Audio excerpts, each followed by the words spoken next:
Paz do Senhor para todos os alunos do nosso curso da Piedade, Teologia Pastoral. Vamos iniciar agora o capítulo de número 6, ou a lição 6. Vamos falar sobre o ministério do cuidado pastoral. Como é importante esse ministério? Quantas coisas podemos aprender agora da lide pastoral em relação ao cuidado com vidas, com pessoas que precisam de nós em determinados momentos da sua vida. Vamos falar sobre a importância da presença, a empatia e o cuidado pastoral. Como introdução, precisamos dizer algo interessante, que o cuidado pastoral refere-se ao ministério de um pastor, que o pastor pode oferecer a uma pessoa frente a uma crise. E é algo muito importante. Durante o ministério, o pastor muitas vezes estará ao lado das pessoas ao longo de todos os tipos de situações difíceis. E nós precisamos estar prontos para isso. O pastor ajudará pessoas que estão passando pelo abuso, pela depressão e por situações tremendas. O pastor é o homem chamado por Deus para exercer o ministério da misericórdia em momentos de extrema necessidade. Ele precisa atuar com sua presença, com sua empatia e com seu cuidado. E aí são coisas básicas do cuidado pastoral. Atender e atentar para as necessidades de cada um. Ministrar as pessoas em crise é algo simples. Sim, pode não ser fácil, mas é simples. E a coisa mais significativa a fazer neste momento é estar presente. O Espírito Santo trará forças e consolação através da sua presença. Você ali, sustentando aquela mão, dizendo à pessoa que você está ao seu lado, isso lhe fará um bem tremendo nesse momento. As pessoas podem sentir o efeito da crise, não é? Mas precisarão de cuidado pastoral, mesmo que ela passe. Cuidado pastoral é muito importante. Porque em momentos de crise, momentos de situação, estamos enfrentando todo tipo de sentimento. E para alguns isso pode levar semanas, para outros meses. E o pastor precisa estar ali. Porque neste momento, toda pessoa ferida tem muitas perguntas para fazer. Eles não têm resposta. E aí é muito importante que o pastor esteja ali para ouvir algo da sua dor, algo da sua necessidade, entende?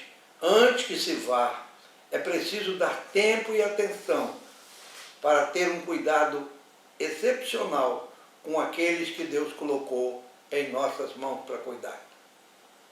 Quando o pastor não entende isso, quando o pastor não procura compreender a importância da sua presença e da sua atenção, muitas vezes as coisas ficam piores. Não sabemos o que dizer realmente nessas horas.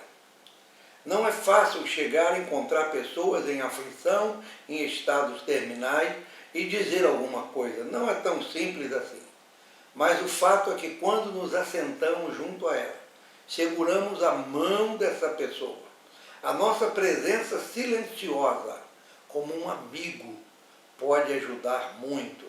E isso é importante. Agora, eu preciso lhe dizer algo. Não me compreenda mal, como diz aqui o autor do nosso material de estudo, que é excelente. A oração e a leitura das Escrituras são muito importantes. Mas precisamos entender que há tempo para falar e há tempo para estar em silêncio. Eclesiastes 3:7 fala sobre isso. Então, em determinados momentos da nossa vida, pode ser mais útil apenas estar presente. E o tempo para um braço ao redor do ombro ou uma mão de apoio. Como é importante. Pois bem, vamos neste capítulo estudar algumas lições importantes. Número 1, ofereça o dom da presença. Número 2, discirna a importância da empatia. Número 3, pratique o ministério de oferecer cuidados. Como é importante. Pois bem, vamos então caminhar um pouco. No número 1, ofereça o dom da presença. Como é maravilhoso isto aí. Quando analisamos o cuidado pastoral, e aí nós vamos entender o seguinte, vamos ficar surpresos em perceber que a presença é chamada de dom. É um dom de Deus, aquele que pode estar presente em momentos de dificuldade, aquele que pode socorrer. E o valor desse dom é descobrir algo importante para evitar erros comuns que muitas vezes nós fazemos quando vamos ao encontro das pessoas. Na letra A, você tem aí o valor da presença. E o nosso autor, ele mostra a sua experiência de uma forma excepcional. Pela graça de Deus, eu tenho estado acompanhando vidas durante o meu ministério. E não é fácil socorrer famílias quando o mal desaba sobre elas. Não é fácil chegar próximo de uma família enlutada, dizer o que nessa hora? E aí, vamos aprender com o autor do nosso belíssimo material de estudo. Ele diz o seguinte: eu tive uma introdução desagradável no ministério, porque as vidas das pessoas não paravam. As pessoas não param para que você possa... Não, a vida é uma constante, é um vai e vem. E aí, antes que ele pudesse aprender a ser pastor, ele se viu em situações difíceis. Ele conta aqui que durante as primeiras 4 semanas na igreja, ele fez 3 funerais, passou longas horas em hospitais. Doenças e mortes eram os fiéis membros da sua igreja. Eu já passei por isso muitas vezes. Uma certa vez, cooperando numa grande igreja aqui no Rio, houve um acidente de avião. E somente em nossa igreja, no mesmo dia, fizemos o funeral de 5 membros da igreja. Não foi fácil estar ali. O que dizer para aquelas famílias naquele momento? Não é? Não é simples assim. Por isso, você está conosco neste material, neste curso, para que possamos compreender a importância deste dom, o dom da presença. O pastor que nos passa o material, ele diz algo importante. Eu não estava preparado para isto. Por exemplo, no hospital, sentia-me fora do meu lugar. Os médicos passavam para lá e para cá e nem apenas toleravam minha presença. A ciência, a medicina, diz ele, reinavam no hospital. A religião e a oração parecia de pouco ou de nenhum valor para aqueles que estavam ali. E aí isso o fez sentir-se pequeno, temeroso, a fé enfraqueceu. E ele se perguntava, meu Deus, como é que é? Ainda assim, com todas as suas dúvidas e temores, ele visitava os enfermos, ficava com suas famílias, sentava ali enquanto lutavam entre a vida e a morte. Ele diz na sua experiência, eu lia a Bíblia e orava com ela. Não é fácil não, mas mesmo assim, ele se sentia inútil. E muitas vezes você pode estar se sentindo assim também.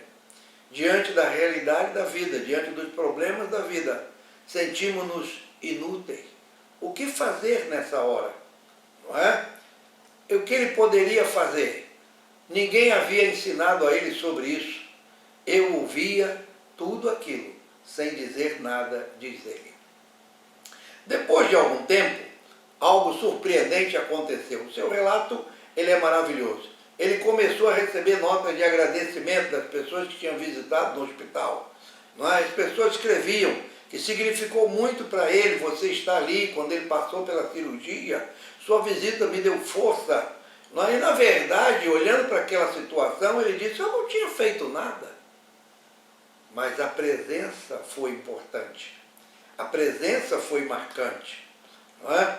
Aquelas palavras que ele recebeu lhe deram confiança para continuar, fazer próximas visitas àquele hospital. 2 anos depois, uma crise aconteceu e o ajudou a compreender. Uma crise que aconteceu na sua família. E é interessante que o nosso autor sempre está citando os problemas relativos a ele e sua família. 9 dias depois que nossa filha Lia nasceu, minha esposa teve um sangramento, disse ele, eu saí correndo para o hospital e quando chegamos ela estava muito fraca pela perda de sangue. Os médicos pediram que assinasse uma autorização para que eles pudessem operá-la. Ele pensava em todas as coisas que podiam dar errado naquela hora. Ele caminhava com ansiedade. O único conforto foi quando sua mãe chegou ali. Ele diz, quando minha mãe veio, não é? Ele estava ali, ele se sentiu melhor pelo fato de saber que sua mãe estava ali. Sua presença lhe deu força e encorajamento. Assim é na lide ministerial. Apenas a nossa presença, a sua presença, fará diferença em momentos difíceis das vidas, das famílias, de pessoas que estão passando por crises existenciais. É muito importante. E aí, o autor diz algo que é valioso. Pela primeira vez, compreendi o valor de pequenos atos de bondade durante as crises. É algo interessante. E aí ele coloca até mesmo pessoas valentes que dependem de si mesma, encontram força na presença de um amigo ou de um ministro. Os problemas podem não mudar, não é? Parecem ser grandes. Quando o amigo está do lado, tudo se resolve, tudo se diminui. Os problemas grandes, eles se tornam pequenos quando você faz parte desse momento na vida de alguém. Agora precisamos entender algo, 2 erros que normalmente fazemos nessa hora da visita. Tem muitas pessoas, muitos ministros que não são talentosos quanto ao cuidado pastoral. Isso é um fato. Não é? Não somos perfeitos, não somos iguais, mas precisamos ser alguma coisa, precisamos oferecer alguma coisa. E aí o que fazer quando não podemos resolver o problema? Sentimos-nos inúteis? Normalmente nessas horas sim. E aí a primeira coisa que fazemos, que é um erro, é tentar ministrar cedo demais. Não paramos para ouvir, não paramos para perceber e já chegamos ministrando, já queremos abençoar, enfim. A segunda coisa que fazemos, que é um erro, não é? Podemos ser tentados a evitar a situação. Chegamos, mas evitamos. Isso faz com que as pessoas se sintam solitárias. O ministro está aí, o pastor está aí, mas ele não vai dizer nada? Não, ele não quer se envolver com o problema. Ele está apenas aí. São 2 erros tremendos. E aí, mais uma vez, a sua experiência é passada para nós. Eu falei com uma senhora que tinha câncer. Disse, olha, seu pastor está entrando. E ela disse, não é? Que naquele momento ali, seu pastor estava entrando e saindo do seu quarto falando o tempo todo. Essa é a experiência dela. E interessante que o autor diz que o pastor não lhe deu a oportunidade de falar. Ele apenas perguntava como ela estava e nunca lhe deu uma chance de resposta. Depois de 2 ou 3 minutos ele orava e saía dizendo que estava muito ocupado. Essa mulher estava grata pela visita, mas ele não ministrou a ela. Não houve uma ministração. Depois de várias visitas como essa, ela decidiu falar com o pastor. Quando ele chegou na sua próxima visita e veio, como da vez anterior, atropelando com uma série de perguntas, como está, dormiu bem, não é? Como está a dor, enfim. Quando ele fez uma pausa para respirar, ela lhe disse como estava se sentindo, não estava nervosa, apenas sendo honesta naquele momento.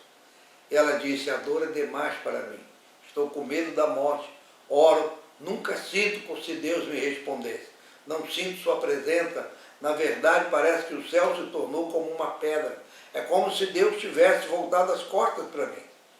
Isto fez com que seu pastor se sentisse incomodado, e aí ela começa a chorar, e ele disse mais uma vez, vamos orar. E ela disse, não faça isso comigo de novo, não.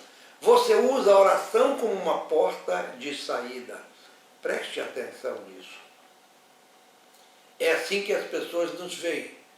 Quando em momentos de crise, nós falamos apenas, vamos orar. É como se aquela oração fosse uma porta de saída. Precisamos dar mais do que uma simples oração. Precisamos estar mais presentes na vida das pessoas. Pastores, tenham cuidado disso, pois é muito importante. Naquele momento, aquela senhora diz, eu tenho algo que dizer ao Senhor. Não é? Eu tenho que dizer ao Senhor. Eu tenho 30 anos de idade, tenho 2 filhos, estou morrendo de câncer e o Senhor apenas ora? Que coisa tremenda, que lição para aquele homem. Você sabe por que você ora? Disse ela, porque não sabe o que dizer. Ora, porque não tem que lidar com os meus sentimentos. O Senhor ora, porque não tem que dizer alguma coisa para mim neste momento. Não. Nós precisamos entender isso, entender e compreender isso aí. Precisamos andar com as pessoas através do vale da sombra da morte. Ela sugeriu isso ao seu pastor. Você precisa andar comigo nessa hora. Era o que deveria ser feito. É para isso que você está aqui, para que eu não tenha que enfrentar a morte sozinha. Que fato curioso. Que fato interessante. O pastor ficou, ouviu-a e não a visitou novamente por um longo tempo. Esse homem tentava ser um bom pastor, mas ele cedeu às 2 tentações que mencionamos acima. A primeira, ele usou oração na hora errada, cedo demais. E a segunda, quando a mulher o confrontou, ele parou de vê-la, de visitá-la. E aí o autor fala algo interessante. Eu não estou colocando isso aqui como uma crítica ao pastor, não. Mas isso mostra o que pode acontecer quando oramos na hora errada. Chegar e orar simplesmente. As pessoas precisam de atenção, de carinho, de empatia. E é isso que é importante. Claro que o pastor, quando vai fazer uma visita nesse nível, ele quer ajudar. E a oração é sempre uma resposta natural aos nossos desafios. É muito importante. Deus quer que nos voltemos para Ele através dos nossos problemas, quando estamos com os nossos problemas. Nesse caso, faz com que a pessoa que estava morrendo se sentisse sozinha. Apenas com uma oração, sem um acompanhamento, sem uma ajuda. A oração, na verdade, nunca deve causar isso. A oração é para nos conectar a Deus e trazer a sua presença para a nossa vida. Por isso, pastores, homens de Deus, ministros de Deus, é importante estar no tempo certo e ser sensível ao sentimento das pessoas. Como isso é importante? As palavras são preciosas, as palavras bíblicas, elas são verdadeiras, não é? Mas as aflições parecem ser irreais. Muitas vezes isso acontece. Usamos textos, usamos versículos, usamos passagens bíblicas, mas as aflições estão presentes na vida das pessoas. E precisamos considerar isso no momento da nossa visita, da nossa presença. Podemos dizer o mesmo com respeito à oração. Não há nada mais poderoso que a oração, mas a aflição e a dor, nessa hora, podem fazê-la parecer irreal. Assim como os textos bíblicos. Então, o que fazer nessa hora? Precisamos demonstrar compaixão. Devemos ouvir a preocupação das pessoas que estão morrendo, de suas famílias. Sim, e colocarmos-nos ali, num momento de tristeza, junto com eles. Sentir o que eles estão sentindo. Isto é ter empatia. É interessante que ele cita mais um exemplo precioso aqui, e nós vamos aprender com isso. Poucos anos atrás, ele disse, eu estava ministrando a uma mãe aflita, e dá o seu nome, Joyce. Seu filho havia morrido num acidente, e em suas lágrimas, ela partilhou comigo como alguém demonstrar o ministério da presença. Ela estava lutando em sua aflição, quando alguém veio à sua porta. Ela pensou em ignorar aquela visita, seus olhos estavam vermelhos de tanto chorar. Não é fácil, ela não estava vestida para aquele momento, mas a pessoa continuou a bater e a esperar. Quando ela abriu finalmente a porta, estava ali uma amiga da igreja, que logo entrou e disse, vim falar com você. Quando ela notou a sua aparência, ela disse, se você não tiver vontade de falar, eu vou ficar sentada com você. Apenas vou estar com você. Se quiser chorar, chorarei com você. Ofereceu um lenço para chorar. E a hóspede foi à cozinha e preparou um café. Naquela manhã, aquelas 2 amigas passaram o tempo tomando café. e partilhando as suas lágrimas. É algo interessante. Nesse momento, aquela senhora que havia perdido o filho começa a se sentir melhor. A Joyce, ela se sente melhor. Ela não se sente mais sozinha. Uma amiga veio partilhar da tristeza dela e de uma forma misteriosa, o Senhor Deus estava presente naquela visita. Como isso é importante. E quando ela compartilhou essa história com o autor desse material tão precioso, ela disse assim: desejo muito que haja mais pessoas como minha amiga. Ela trouxe até um lenço, você crê nisso? Que coisa preciosa. O apóstolo Paulo, 2 Coríntios, capítulo 7, 5 e 6, ele fala de uma situação que ele viveu quando chegou na Macedônia. Ele disse assim: quando eu cheguei, tivemos muitas situações, fomos atribulados, por fora temores, combate por dentro. Mas Deus, que conforta os abatidos, nos consolou com a chegada de Tito. Veja que a presença de alguém nesse momento é muito importante. A sua presença, pastor, é importante nessa hora, para vidas e famílias que carecem da presença de Deus, da graça de Deus, da misericórdia de Deus e da nossa presença para consolar e abençoar.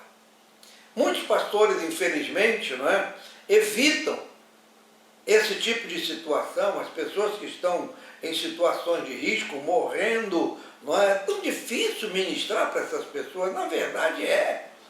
Sabe por quê? A morte parece zombar dos melhores esforços da medicina, sabe? E às vezes até mesmo da nossa fé. Você está ali tentando falar da grandeza de Deus, mas a morte nos desafia. E isso é importante. A morte está sempre diante de nós. Nós também morreremos um dia. Não é fácil, não. Mas sabe o que acontece num funeral? A morte nos agarra pela garganta, como diz o autor, olha bem nos nossos olhos e aí ela chama a nossa atenção. Precisamos estar prontos. O exemplo clássico que nós temos na nossa lição é que Jesus olhou a face da morte no jardim de Getsemane. Ele estava ali diante de uma morte hostil, solitária, cruel. Tudo isso estava à sua frente esperando por ele. E nesse momento ele se volta para os seus amigos. Os seus amigos estavam ali, seus discípulos. Qual o propósito de Jesus voltasse para ele? Era para obter forças. Está lá em Mateus 26, de 36 a 45. Jesus estava buscando daqueles homens ali, naquele momento, forças para vencer. E ele disse para eles: minha alma está profundamente triste. Fiquem aqui comigo, vigiem comigo. Ele havia de beber um cálice amargo naquele momento ali. O cálice era para ele beber sozinho, mas ele desejava a força emocional, espiritual de seus amigos. Como é importante isso. Nós vimos que até mesmo o Filho de Deus queria alguém para estar com ele durante suas horas, ou sua hora mais obscura. Ali estava a mãe de Tiago e de João, pedindo altas posições, pedindo para seus filhos fossem exaltados, um à sua direita, outro à esquerda. Jesus tinha acabado de dizer que seria escarnecido, que ele seria fustigado, crucificado em Jerusalém, E aí falou: vocês podem participar do meu sofrimento? Vocês podem beber o cálice que eu vou beber? Eles nem pensavam que poderia passar tudo aquilo que Jesus passaria. Não tinham ideia. Mas foi lá no Getsemane que eles descobriram que não seriam capazes de beber o seu cálice. Pedro estava disposto até a morrer lutando por ele, mas não estava disposto a esperar pacientemente ao lado de Jesus enquanto ele morria. Os romanos coroaram Jesus, o fustigaram com açoite, os discípulos não puderam suportá-lo. Não estava fácil aquele momento. A escuridão cercou sua alma. Naquele instante, conforme Mateus 27, 46, ele exclamou: Deus meu, por que me desamparaste? E naquele momento, somente João estava mais ou menos próximo para consolá-lo. João ficou ali até o fim, Ali estava também Maria, sua mãe, Maria Madalena, várias outras pessoas. Pedro certamente estava de longe, na periferia da multidão. Mas sabe o que aconteceu? Eles não beberam o cálice do Senhor. Aquele cálice era amargo demais para que eles pudessem beber naquela hora. É interessante notar, né, que o autor coloca aqui, e é importante isso, que havia muito mais mulheres do que homens perto da cruz enquanto Jesus morria. Não que as mulheres sejam mais corajosas, ele diz aqui, não. É que a consolação é mais natural para elas. Estarem presentes para consolar. Elas sabiam que sua presença ali traria conforto ao Filho de Deus naquela hora.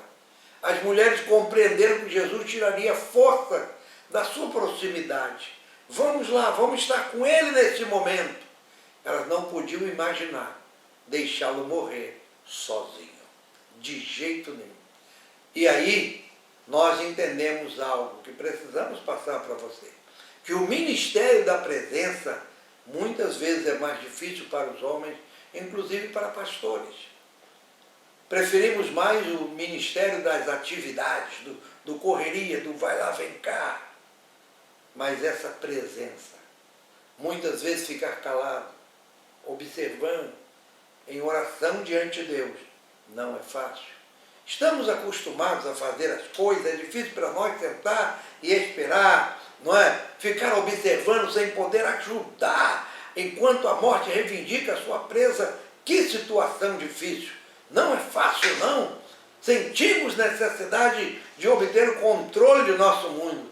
Às vezes oramos e às vezes fingimos, não é? Que até amamos aquela pessoa. Amamos aquela pessoa. Para que ela, naquele momento, se sinta bem. Veja como é difícil esse ministério. Veja como é triste, muitas vezes, para um pastor ter que enfrentar uma situação difícil como essa. O homem de Deus, ele precisa estar presente, sim, em cada situação, para consolar, para ajudar, para fortalecer, para abençoar. E aí, para um homem ocupado, um homem que corre para lá e para cá, que resolve muitas coisas, a necessidade de fazer alguma coisa é quase insuportável. Mas quando nos sentimos inquietos e então agimos, geralmente fazemos a coisa errada. Sempre quando estamos inquietos e aí agimos nesse momento de inquietude, fazemos geralmente a coisa errada. Pedro podia lutar, mas não queria se sentar e ficar esperando. Muitas vezes, para mim e para você, o difícil está aqui. Mas precisamos entender que o ministério da presença é muito importante na vida de um ministro. Numa outra vez, quando Jesus tentou dizer aos discípulos sobre sua morte, não é? Aí Pedro diz para ele, tem compaixão de ti, de modo nenhum isso te acontecerá. As ações de Pedro nos lembram de alguns dos dois erros que os pastores fazem em face da morte. Eles ignoram ou rejeitam o momento em que a pessoa está morrendo. E aí, não é, nós precisamos entender que nessa hora, muitas vezes erramos, querendo dizer alguma coisa mais direto, não é? Penso que logo vou morrer. E aí você, naquele momento ali sendo direto, imagina, não é? E aí, nesse momento, o pastor, ele tenta mudar de assunto. Não, você não tem que falar dessa forma, que vai morrer logo. Não, você vai viver por anos, você vai viver mais tempo do que eu. O pastor espera animar dessa forma a pessoa doente, mas raramente isso funciona. Porque a pessoa doente quer falar sobre a morte. Então, nesse momento, a melhor coisa é ouvi-la e deixar que ela fale. Extravase o seu coração. Naquele momento ali, a pessoa tem a oportunidade de ser consolada. Não é? Em vez da gente falar ou agir ou perguntar, segure a sua mão e diga para essa pessoa, você gostaria de falar sobre isso? Você está pronta para falar? Não é? E aí vamos dar àquela pessoa, naquele momento final, o sentimento, a oportunidade de falar do que está acontecendo no seu coração. E aí, vamos permitir, não é?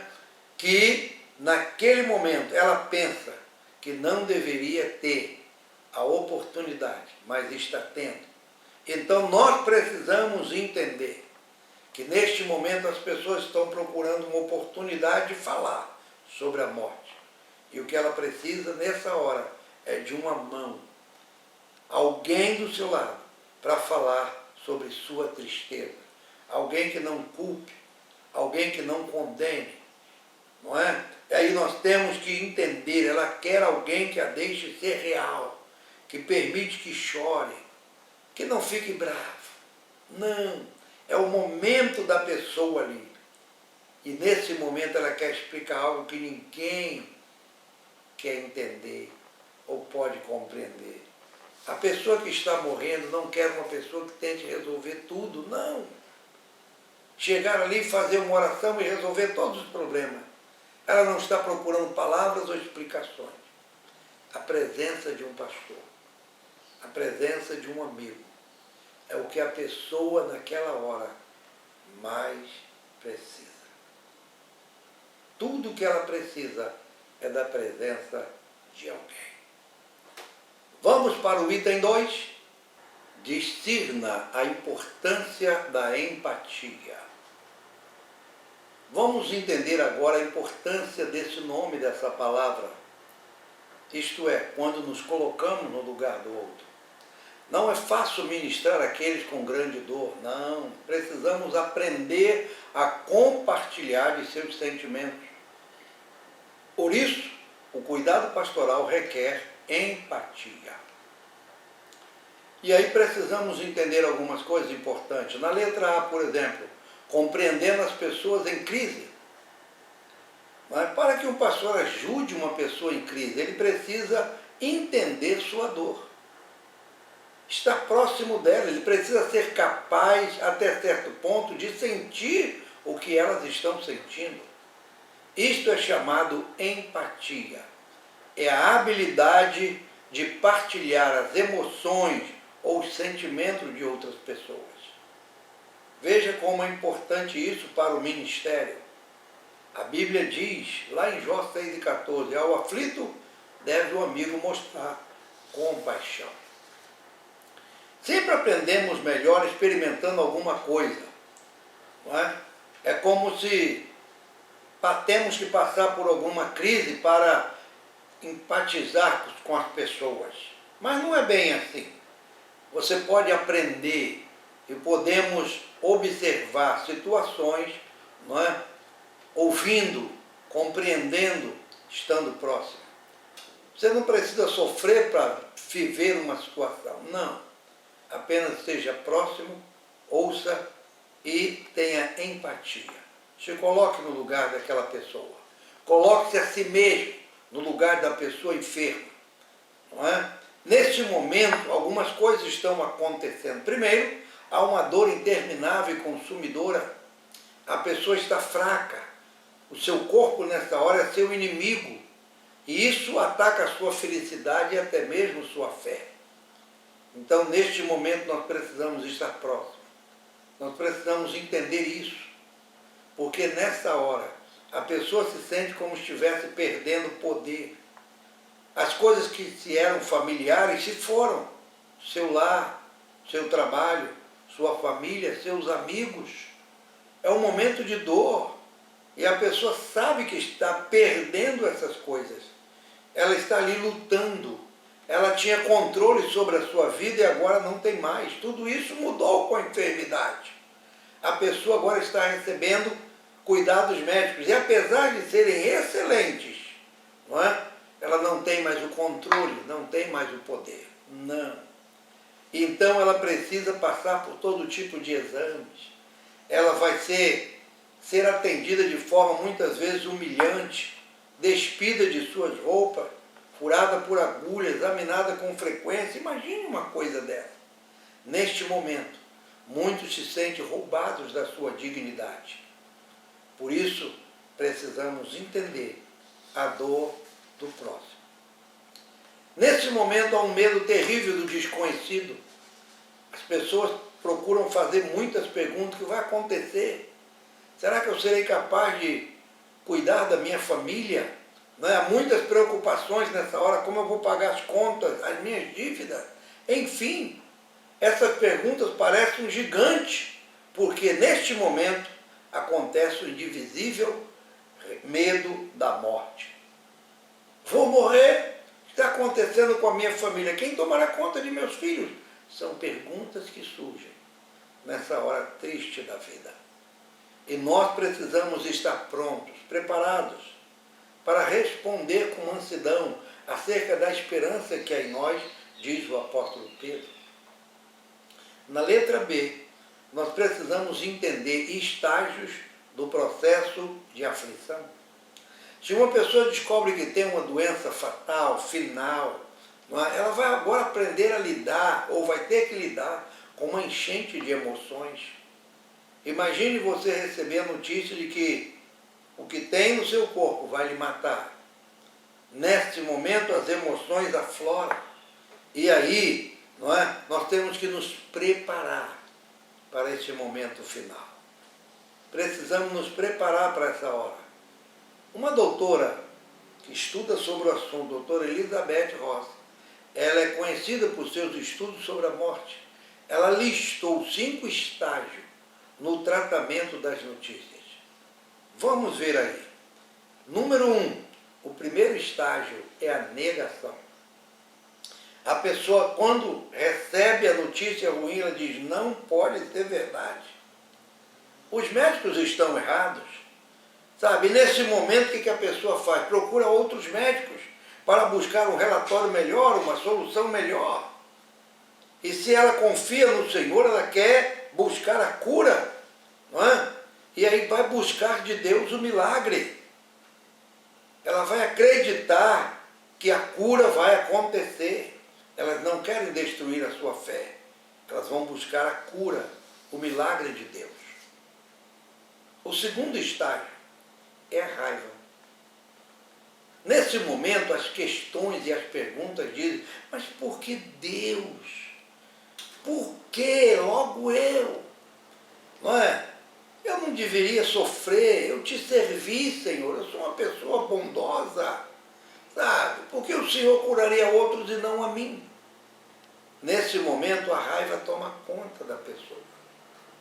E nós precisamos entender esse momento, estar ali observando e procurar ajudar com a nossa presença, com a nossa empatia. E aí nós temos aqui Jó, capítulo 3, de 1 a 10. Jó, nesse momento aqui, ele amaldiçoa seu dia. Ele reclama do momento do seu nascimento. Ele se vê numa situação tão grande e nesse momento Jó despeja toda a sua raiva. Em terceiro lugar, terceiro estágio é o de barganha. É muito interessante isso aqui, não é? Porque muitas pessoas, quando chegam a um estágio de uma enfermidade terminal, e aí eles passam a barganhar com Deus. Sim, Deus, se tu me curares, eu vou viver o restante da minha vida para ti. Eu vou dar 20% de dízimo, se me deixarem viver para ver meu filho crescer, minha filha se casar, eu vou morrer sem reclamar. E aí as pessoas tentam nessa hora barganhar com Deus a sua cura. Isso é um fato observado pela doutora Elizabeth Ross, e aqui faz parte desse seu estudo. Em quarto lugar, esse quarto estágio é a depressão. Triste momento. Nada funcionou. A negação não funcionou, a raiva não funcionou, as barganhas também não. A doença é real, a dor é real e a morte se aproxima. O que fazer neste momento aí? Não é? As pessoas nessa hora, eles se fecham, se voltam para si, não querem falar, não é? Voltam suas faces para a parede, desejam morrer, enfim, se deprimem. Se tornam deprimidas pela situação. Eu não posso fazer mais nada, a não ser esperar a morte chegar. É triste isso. muitas vezes as pessoas se encontram assim. E nós precisamos, como ministros de Deus, entender essas situações, estarmos prontos para ajudar, socorrer e animar essas pessoas a guardarem o seu momento na fé, na esperança e no amor. Jó, mais uma vez, é citado aqui no capítulo 6, de 8 a 13, não é? Quando ele diz: quem me dera que se cumprisse o meu desejo, que Deus me concedesse o que anelo. Jó, naquele momento ali, ele coloca a sua depressão para fora. Ele fala do que Deus fez. Eu não tenho força, para que esperar? Não é? Então, Jó naquele momento ali se sente afastado de todos os recursos, deprimido, buscando ali encontrar na sua depressão uma resposta para a sua enfermidade. Em quinto lugar, o quinto estágio é a aceitação. Durante esse estágio, as pessoas aceitam e são, se resignam. Resignar é desistir, é perder toda a esperança e dizer que nada pode mudar. Agora, a aceitação é interessante. É admitir a realidade sem perder a esperança. Que coisa linda. A pessoa sabe que vai acontecer o pior, sabe? Alguma coisa drástica vai acontecer, mas ela não desiste. Não, ela não vai perder tempo com raiva, com negação, não. Nesse momento a pessoa se prepara para o fim. Ela começa a arrumar as coisas e a dizer adeus. Ela entende que seu fim está próximo. E nós, como ministros de Deus, precisamos estar atentos a essa hora. Jó lhe fala disso no capítulo 19, de 25 a 27. Eu sei que o meu Redentor vive e que por fim se levantará sobre a terra. É este momento de resignação. Algumas pessoas aguardam até o final, porque o milagre pode chegar aí. Muitas situações, os milagres chegaram no final da doença, sabe? Enquanto as pessoas estão aceitando a morte, o milagre chega. O que é isso? É apenas um mistério de Deus, não é? Muitas pessoas estavam descansando na presença do Senhor quando o milagre aconteceu. E é algo importante isso. O apóstolo Paulo, ele fala da sua resignação. Em 2 Timóteo 4, de 6 a 8, ele escrevendo a Timóteo diz: quanto a mim, estou sendo oferecido por libação. O tempo da minha partida é chegado. Paulo sabia que não tinha mais nada a fazer, apenas se despedir do amigo com uma carta especial. Qual é a conclusão que podemos tirar deste momento aqui? O pastor pode ajudar aqueles que enfrentam a morte, não é? Mas para isso é preciso entender que o paciente e a família estão passando para ele poder socorrer nessa hora. Em muitos momentos ele vai apenas ouvir enquanto a pessoa fala. Muitas vezes ele vai ler a Escritura. E quando tiver um tempo oportuno, ele vai orar. Mas isso tudo deve seguir a direção do Espírito Santo. É muito importante o pastor estar ligado com Deus para poder socorrer. Não é? Alguns pastores são naturais oferecedores de cuidado. Alguns, não é? Sabem como se relacionar com as pessoas aflitas, entende? Se procuram ajudar. E aí o que acontece para esse momento se tornar importante? O autor diz assim: antes de ir, eu passo alguns momentos pensando nos problemas das pessoas. O que é isso aí? Se tomando a empatia, tomando o lugar dela, né? Faço o meu melhor para entender o que a pessoa está passando. E aí, quando você está pronto, você pede ao Espírito Santo para dirigir, para ungir tudo que você fizer. Não é? Quando fizer tudo isso, é que estarei pronto para ministrar, diz o nosso autor. É preciso sim se preparar para consolar, para poder ajudar pessoas em crises. Estamos vivendo no mundo da depressão, no mundo da crise. E membros da nossa igreja, pessoas amigas, procuram em nós, ministros, palavras de fé, palavras de confiança, palavras de esperança. E o Espírito Santo, ele pode te ajudar nessa hora, te colocar palavras vivas, palavras renovadas, palavras abençoadoras, porque esse é o papel do Espírito, ajudar as nossas fraquezas. Vamos para o item 3. Pratique o ministério de oferecer o cuidado. E aí nós temos 2 objetivos importantes, listar 4 coisas e explicar 3 elementos chaves para se relacionar com a pessoa que está passando por uma prova. As pessoas em grande crise precisam mais do que empatia, precisam de cuidado. Isso é muito importante. E agora nós vamos tratar sobre isso, não é? Oferecer cuidado apropriado às pessoas em graves situações. Pessoas com provações, passando por crises sérias, têm muitas necessidades. Especialmente logo cedo no ministério, quando a gente não tem experiência de primeira mão naquilo que essas pessoas estão passando. Não é? Não temos a experiência ainda dessas coisas. Por quê? Nunca perdemos um filho, nunca nos divorciamos, nunca perdemos nosso emprego, nunca fomos à falência, nunca descobrimos que nossos filhos usam drogas. E aí? Podemos entender o que as pessoas estão sentindo? O que elas esperam de nós? Vamos continuar ouvindo. Precisamos continuar ouvindo. Isso é o começo de praticar e oferecer o cuidado para as pessoas. Ouça primeiro. E aí vai uma experiência interessante do autor. Alguns anos atrás, encontrei um pequeno panfleto que foi útil. Uma paciente de câncer chamada Wendy, ela escreveu, ela teve câncer quando era mãe de 3 filhos, o médico descobriu que o câncer estava espalhando, ela passou por 2 grandes cirurgias, passou por tratamentos médicos intensivos, quimioterapia, efeito colateral. Ela viveu muito fraca, por 18 meses. E ela teve que permanecer na cama todo esse tempo.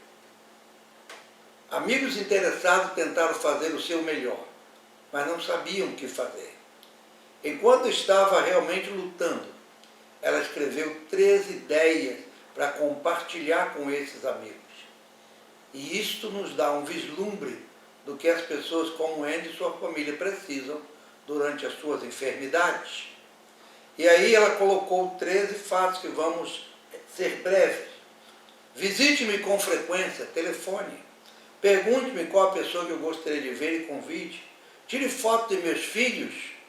Ofereça-se para ajudar minha família.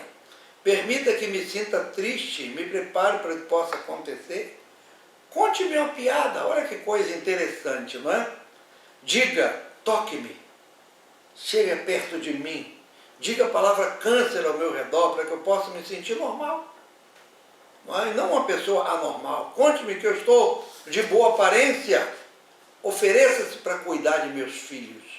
Peça a seu marido que visite meu marido. Que momento importante é esse? Ore por mim. Diga que está orando por mim. Fale comigo sobre o futuro. Precioso folheto. Não é?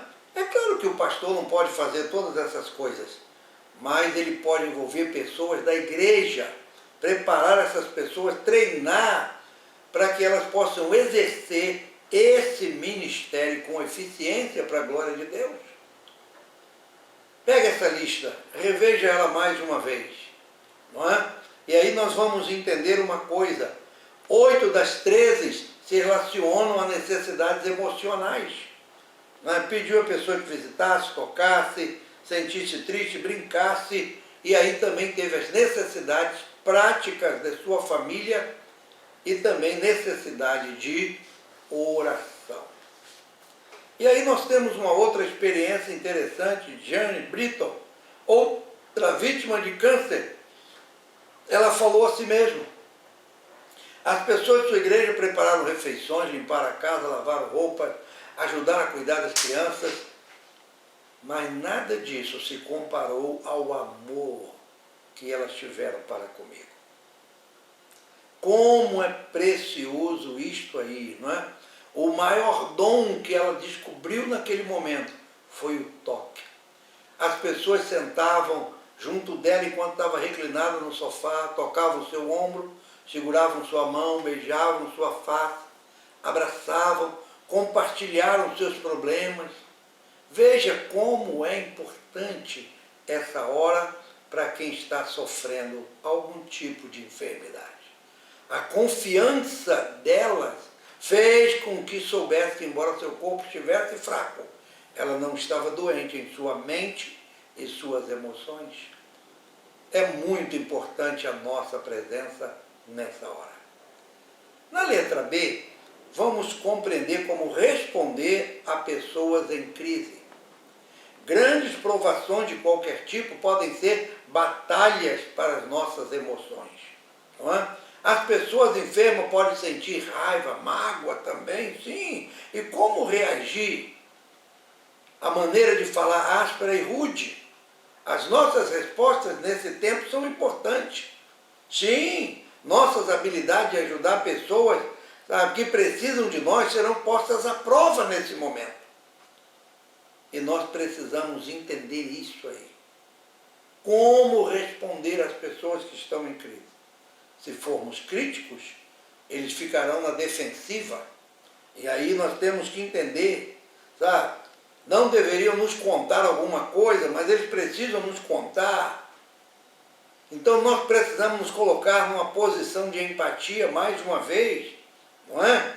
Não podemos limitar o nosso cuidado pastoral nessa hora. Precisamos estar ali intensamente com a pessoa. Como vamos responder a uma pessoa que está em crise? Que palavra seria eficiente nesse momento aí? Não é? E se ela expressa bastante raiva e mágoa? Lembre-se, permita lembrar de que Jesus seja o nosso modelo. Que coisa preciosa! Jesus Cristo, ele sempre será o nosso modelo em todas as coisas, em especial nesses momentos da vida, nas crises da vida. Ele sempre será o nosso modelo. Em primeiro lugar, quando você for visitar alguém que está com raiva, com ira, com algum sentimento, colocando à prova o seu ministério, absorva a ira. Quando Lázaro morreu, Jesus foi ministrar às suas irmãs. Quando Marta ouviu que Jesus estava vindo, correu para ele e começou a derramar o seu coração. E ela disse, se tu estivesses aqui, meu irmão não teria morrido. A primeira resposta de Marta foi de raiva, de decepção. Ela acusou Jesus de ter falhado. Sabia disso? Pensou que talvez ele não se importasse. Não ignorou que quanto mais elas precisavam dele, ele não veio. O que Jesus fez? Como respondeu?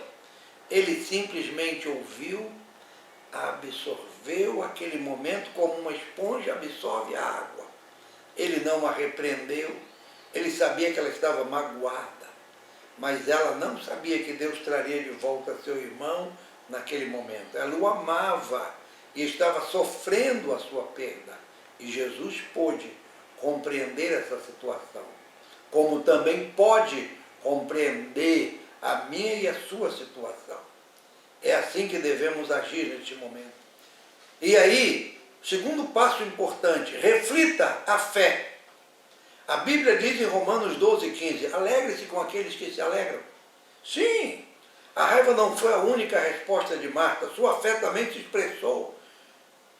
Quando Jesus chegou, ela disse, eu sei que ele vai ressuscitar, eu sei. Ele vai ressuscitar na ressurreição do último dia. Ela se moveu da raiva para a fé, e Jesus foi ao encontro, edificou a sua fé sobre essa confissão. Ele disse, quem crê em mim, ainda que esteja morto, viverá. E ela disse, eu creio, Senhor, eu creio. Como é interessante esse momento. Você poder trabalhar sobre a fé da pessoa. Porque no primeiro impacto vem a raiva, a incompreensão, mas depois a fé se manifesta. E nós precisamos apoiar a pessoa nesse momento de fé. absorver a raiva e apoiar a fé. Algo muito importante. Mas o mesmo versículo de Romanos 12:15 diz: chorai com os que choram. Agora vamos ver Maria. Maria respondeu de uma forma diferente. Ela estava também brava, ela estava irada, não é? Mas quando ela chegou ali onde Jesus estava, ao vê-lo, ela se lança aos seus pés. E ela diz carinhosamente: Senhor, se tu estivesses aqui, meu irmão não teria morrido. E ela chora. Quando Jesus a vê chorar, ele agitou-se no seu espírito e chorou também. Aquele era o momento de chorar com os que choram. Jesus foi tremendamente sábio nessa hora. E é isso que eu e você precisamos aprender para ministrar a vidas e a corações necessitados. Chorar com os que choram. Jesus foi ao encontro dela na sua tristeza. Não havia fé naquela confissão, não, ela estava apenas contando para ele como se sentia. Não é? Mas ela cria que ele a compreenderia.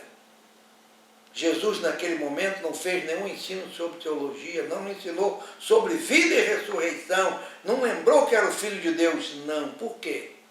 Ela não estava pronta para receber essas verdades.